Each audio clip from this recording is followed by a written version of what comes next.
Thank you for downloading this podcast from the British Theatre Guide. For more information about British Theatre Guide, please visit britishtheatreguide.info. Writer, director and actor Ryan Calais Cameron was included in The Stage 25, a list of 25 of the UK's most promising theatre makers from the Stage newspaper.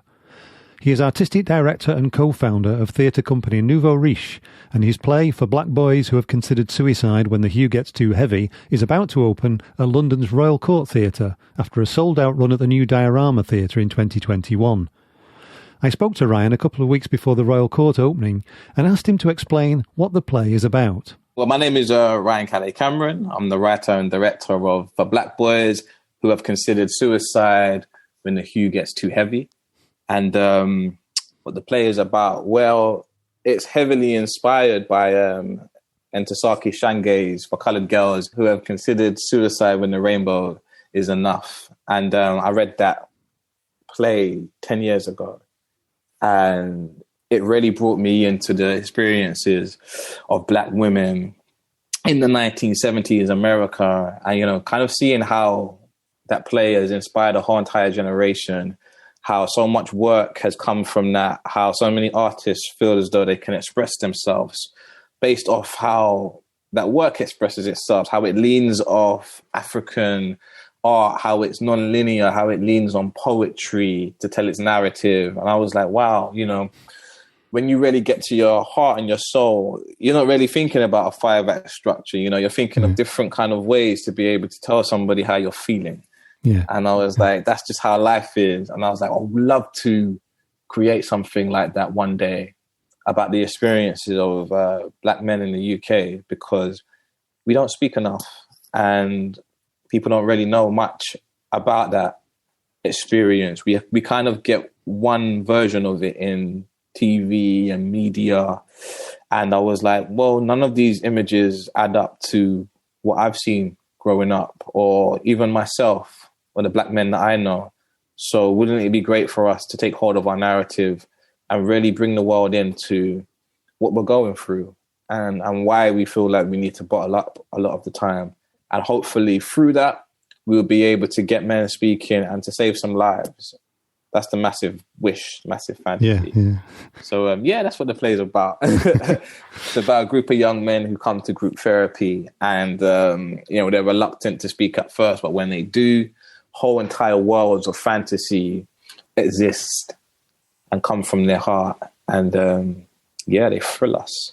Yeah, that idea of men not being able to talk about the feelings of mental health. I mean, that's a white working class problem as well, has been for a long time as well. So, I mean,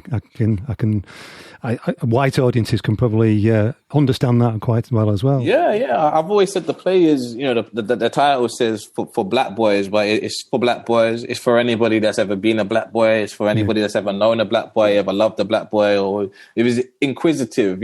Someone might go, okay, a lot of these issues are faced by men across the world, regardless of race. But then I say, okay, well, come and find out how it's even different when you do add race on top. Yeah. There are definitely things that we can all empathize with, of course, but there's also things that are very different.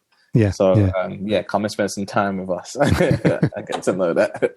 Yeah. And you mentioned suicide in the title, and it sounds like it could be something quite heavy, but I've watched the trailer and it looks like anything but. It looks, you said it's a Black boy fantasia, did you call it? Black boy fantasia is how I've described it. 100%. Yeah, I think as suicide in the title, but as much as anything, for me, it's about reasons to stay alive. It's about what happens when we can express ourselves, what happens when we can be honest, when we can be open, we can be our true selves that we were created to be, that makes you want to live life. Yeah. And I think that's what really comes out. It's colorful, it's playful, and we tackle heavy topics, but throughout the whole entire piece, it's healing, and it's about healing as a community. You might not get certain things from the world, but you should be able to look at, your brother, your fellow man, your fellow human, and be able to lift one another up. And I think that's the undercurrent of the whole play. That's what pushes it through. Yeah. So, yeah. And this is quite an autobiographical play, isn't it? Was this a difficult play to write? incredibly difficult. I've always said, I remember an interview I did last time, and I said will probably be the hardest thing I will ever write. I've ever written or I will ever write. You know, it's taken a lot to be this open and honest about my own experiences and about the experiences that I've grown up around, things that I've researched. And I'm just like, wow, I've never had even something as small as, well, it seems small for a lot of people. And this is why I say it's a lot to bring people into my community, because a conversation about love, many people have had a conversation about love or about heartache, you know. And I remember the first ever time I spoke about love, I was probably, like 28. You know, so that means I've gone my whole entire life, you know, and I never ever said to anybody, I'm in love. It's just something I just couldn't do where I'm from, you know? Yeah. And it's really interesting speaking in a group of men and saying, guys, anyone been heartbroken before? And after about a couple of minutes, everyone goes, actually, yeah, but where can you ever speak about it and say to somebody, yeah, guys, like, I've been heartbroken, you know? There's nowhere, there's no platform for it. And even in my community, in working class black communities, the barbershop is somewhere where men come and we speak. But even in the barbershop, there's a lot of bravado there. You come on with your mask on and you're like, oh, yeah, I'm going to out macho you and you. It's not a place where people come and be like, guys, she broke my heart. Like, you can't do that. You just cannot do that. So where can you do that? And that's why setting this play in a therapy session, and really, it's a privilege to be able to hear those stories and to be able to go, actually, these guys who we've kind of seen as almost beastly are as human as anybody else. They go through the exact same feelings as anybody else. So that's my massive task for the audience, to come and see black men as three-dimensional human beings, because we don't often get that privilege in society. We don't often get that. No. So, yeah. Yeah. I know where I'm from, it usually takes a few pints to be able to talk about some of those things. It's alcohol. Exactly. Yeah. Exactly. Yeah. That's what we're trying to do, this play. You mentioned Barbershop. Of course, one of the most successful plays about black men was N.U.R. Ellam's Barbershop Chronicles. Exactly. That showed that there is an audience, certainly a multicultural audience for this, because it was at the National Theatre and a major tour 100%, as well. 100%. I've been making work through my company, Nouveau Riche, for the last 5 years now. And, you know, we've played up and down the whole entire country, and we've sold out every single performance. And we're at the Royal Court now off the back of a completely sold out run at NDT, New Diorama Theatre, where we sold out in the first few days.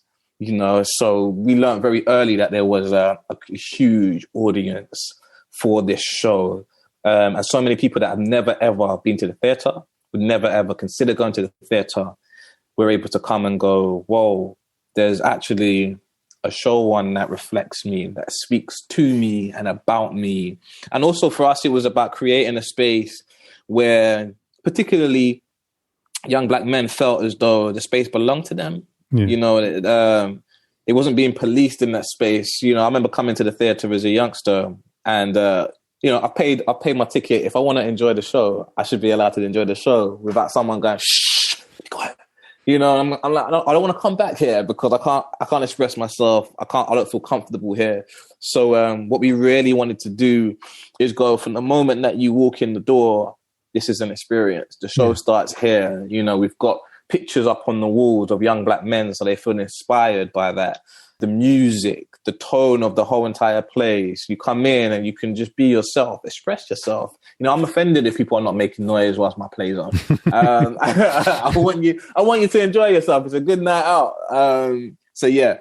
And even now the tickets are selling very, very well. You know, I really hope people book early because, people were literally fighting last time to get in. It got a bit much. Well, it's nice though. It's a nice position to be in, isn't it? Yeah, it's nice. It's nice as long as it doesn't get too far. But no, it's really good. And we're really pumped up as a company to really and fortunate to be able to continue to tell this story in a bigger venue, more audiences to come, and it's very, very magical. Have you ever come across at a theatre somebody saying to you, "Oh, I don't think we've got an audience for that type of play"? Yeah, do you know what? We had that. So when I was first coming up, I've been doing this for a decade now, and that was a major, major issue in terms of putting shows on. You know, whether it would be female-led productions or ethnically diverse productions. It was a case of all, we don't really know if we got what I used to call it the R word, so it would be risk. Yeah. We could, but it's a bit risky. We'll see what we can do, maybe for a week. And that's one of the things that really made me want to start my own production company, because I knew that there were people that would watch certain shows if they felt invited. Yeah, if they felt that this show was actually made with them in mind, rather than like, for instance, you can go to the West End now and you can see a show. I won't say any shows, but you can see a show and you can have a black cast in them. And you look in the audience and you go, okay, even though there's black people on stage, it wasn't created for that community in mind. And I think that's the difference with the shows that I make. I make a show for a community in mind and go, I'm going to actually show everybody that, yes, there is a community in mind, but there's universal themes here. And I think one of the massive things, why people go to certain shows and don't go to those shows, is because we all believe that we're isolated. And what I try and do for my work is actually go, well, we have more in common than we actually think. Yeah. We have more in common than we actually think. When people talk about black theatre, I'm like, it's not black theatre. Same way that I could watch a show, I could watch Friends. I've watched Friends for a decade and I never ever go, oh, that's white comedy. I just go, it's funny. Do you know what I mean? There's stuff that I can relate to in that. And I want to create work that does the same. That actually goes, wow, I can understand how that's coming from a black point of view, but I can also understand that black people are people and I'm a person and I can relate to certain things as well. So that's what we're trying to do. And your company, when you started your company, you sort of learnt everything from scratch, really, didn't you? You didn't really know what you were doing until you started doing it. Not at all. No, it was really interesting. I started with 5 friends, and we really didn't know how things were going to take off. So we all had like our day jobs, and we would literally do everything voluntary.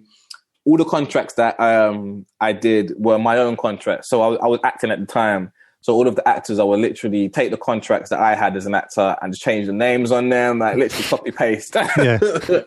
We were learning everything on the job. And we took our first show, Queens of Sheba, to Edinburgh. And I was running around, doing we flew there. So I did all of the flights, I did accommodation. I was everything in one.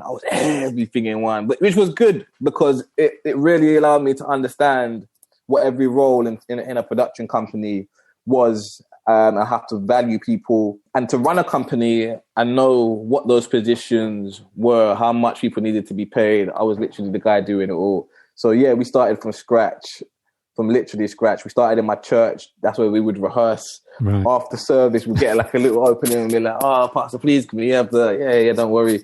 I remember. Do you know, it feels like it was a million years ago. It was literally just 5 years ago. It was 5 years ago. We were in the church. Rehearsing Queens of Sheba for a scratch production. March 2017, I believe. So we started everything from the beginning. And now we're in the Royal Court, it's not bad in 5 years, is it? Hey, it's not bad at all. We just sold out Soho Theatre twice. We just had a sold out national tour. And we've just given commissions to 5 artists. We brought on 10 associates. So the dream is really starting to come through, and it feels great. Especially at this particular time where there's so much uncertainty happening in the industry, and we're still able to create new work. So I do feel privileged.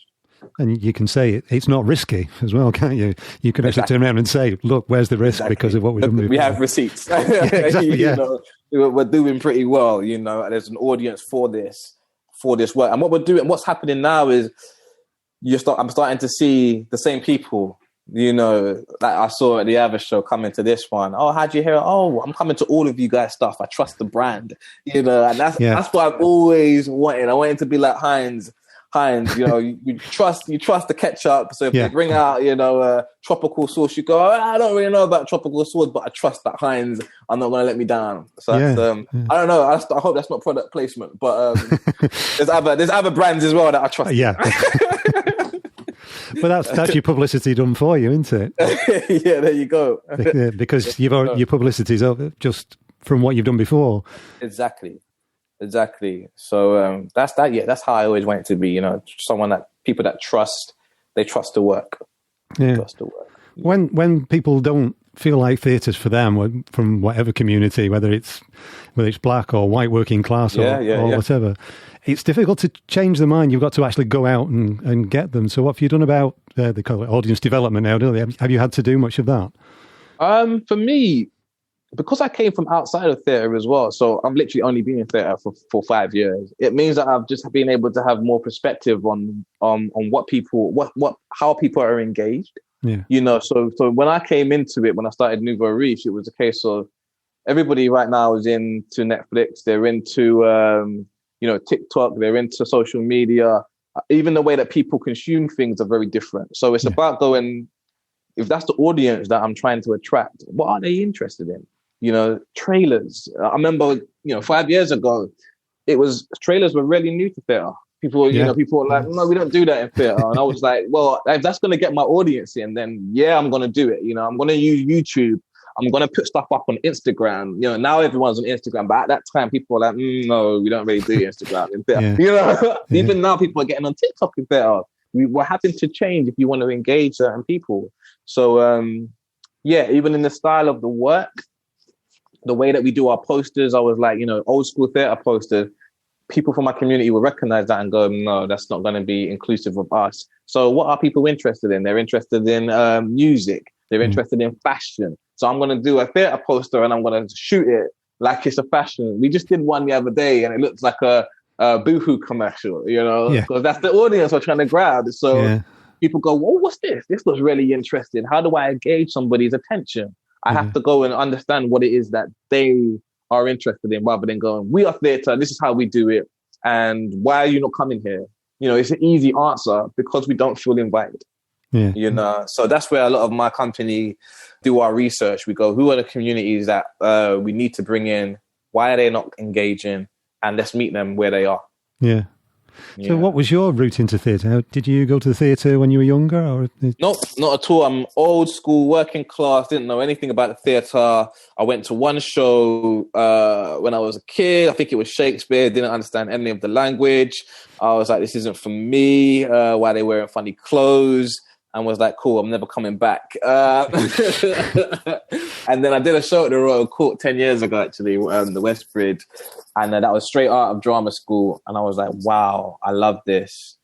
I really, really love this. And there was just a relationship between performer and audience and director and audience and something that was very intimate and instant. And, I didn't have to wait for someone to review it to tell me if it was good or not. Instantly, you feel it in the moment. It's happening. It's live. I'm sitting in the front row and the actor spits on my eyelid and I love it. I'm like, I'm not going to get this on Netflix. I can't just walk out to go to the toilet or pause it. It's happening right here. And I'm like, there's no other artistic experience like that. And then I was going to go back into film because I have a film pass, but I couldn't afford it. So I was like, actually, I'm going to create Queens of Sheba. And we created Queens of Sheba for like £100. And I was like, this is going to be my route in. And then maybe I'll start getting into film after people start recognizing my name. And then I just fell in love with theatre and was like, I never really want to leave. Obviously, I have now, I've done TV and film and stuff. But my heart is very much in creating live art. Art. Yeah.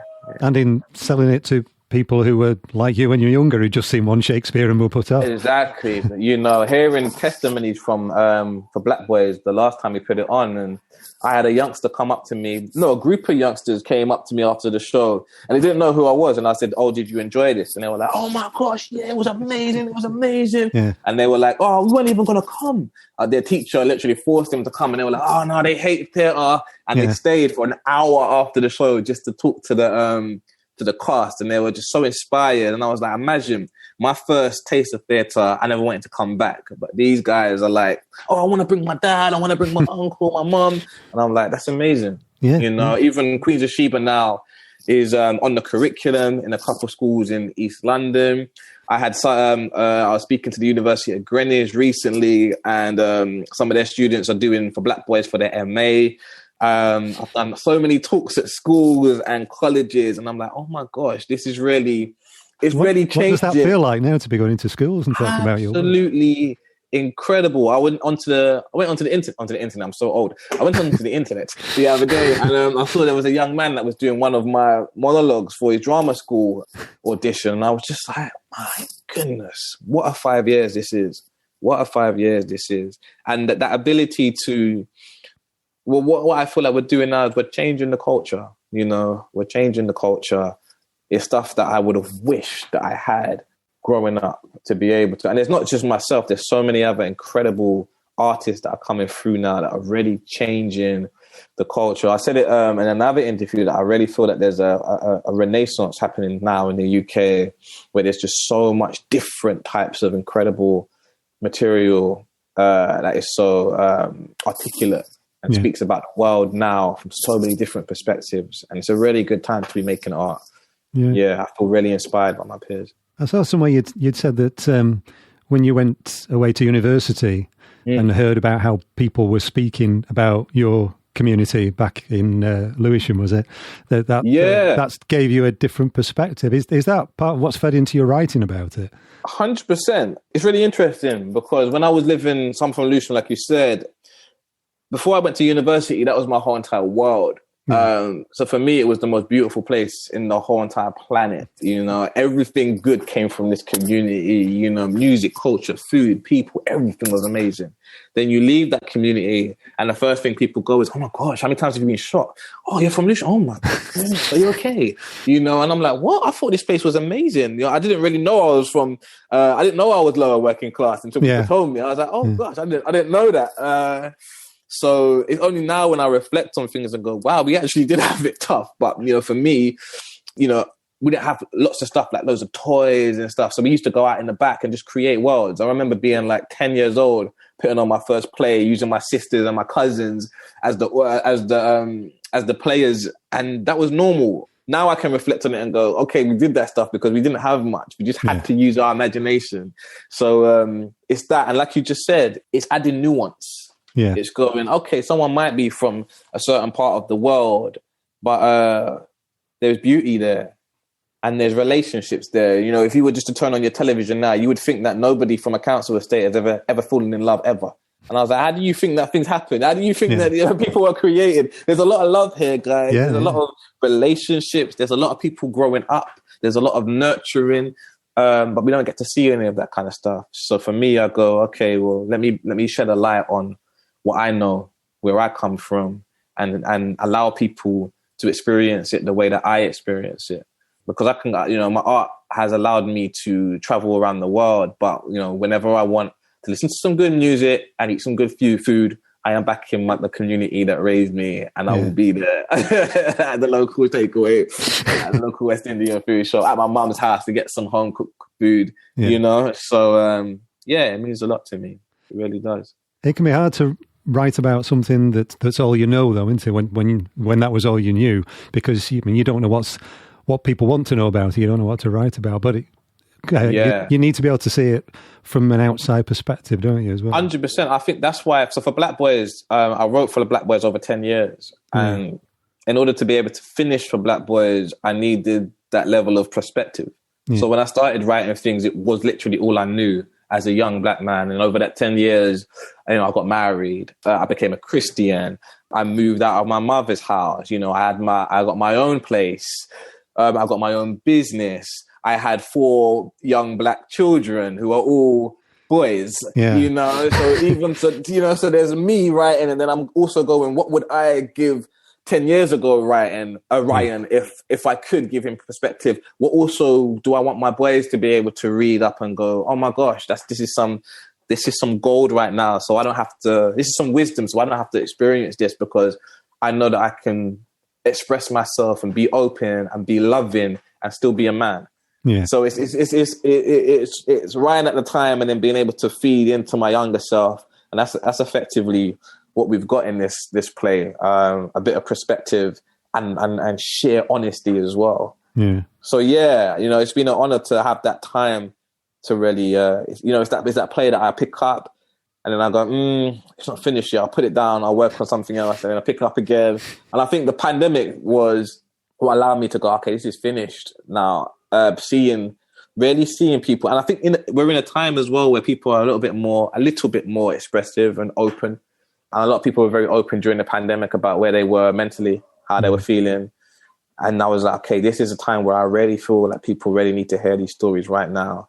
And I also had my fourth child during that period of time, and I was like, I think I'm a man now. Like, I really feel like, I have some wisdom to give younger men. So yeah, it was a good time. Has it changed at all since you did it at the new diorama? Yeah, it has. I think one of the great things is, I keep using the word privilege, but it's a privilege to be able to see it and to be able to go, okay, this was great. This is what we could do more of. This is what we can do less of. I think it's bigger. It's bigger this time. It's deeper this time. It's slicker this time also. And it's a bit more detailed. Yeah. We really get into to know who these young men are. So we get to a point where we feel for them. They're our brothers, there are fathers, there are sons, there are cousins, our nephews. I think that's a massive thing for me, really allowing the audience to have a level of empathy and understand that we are all part of a wider community. We all live here. We all have a part to play in raising one another. But in the context of this play, young black men. They belong to all of us.